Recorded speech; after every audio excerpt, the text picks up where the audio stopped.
मला लग्न करायचंय पण मुलगी इतर जातीतली आहे, किंवा मला लग्न करायचंय पण पैसे कमी आहेत, मला लग्न करायचं पण वेळ नाही, त्याच लोकांसाठी मी उपाय आणलाय.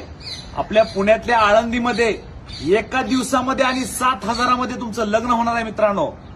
याच्यामध्ये कायदेशीररित्या आणि वैदिकरित्या तुमचं लग्न लावलं जाणार आहे. याच्यामध्ये तुम्हाला मॅरेज सर्टिफिकेट दिलं जाणार आहे. याच्यामध्ये कुठलाही घोळ नाही, काही नाहीये. कायदेशीररित्या पोलिसांचं संरक्षण असून सर्व गोष्टी होणार आहे मित्रांनो. लवकरच तुमच्या नवीन जीवनाची सुरुवात करा. भले तो विवाह असू द्या, प्रेमविवाह असू द्या, आंतरजातीय विवाह असू द्या, सर्व गोष्टीचा उपाय या विवाह संस्थेकडे आहे. खाली दिलेलं मंगल कार्यालय सुद्धा तुम्हाला भेटणार आहे लग्नासाठी. त्याचबरोबर लग्नात लागणाऱ्या बाकी गोष्टी सुद्धा या लोकांनी ऍडजस्ट केलेल्या आहेत मित्रांनो. वेळ वाया घालू नका, वाया पैसे घालू नका हुंड्या बिंड्यामध्ये. 7,000 आणि एका दिवसात लग्न करा. खाली दिलेल्या नंबरला कॉन्टॅक्ट करा.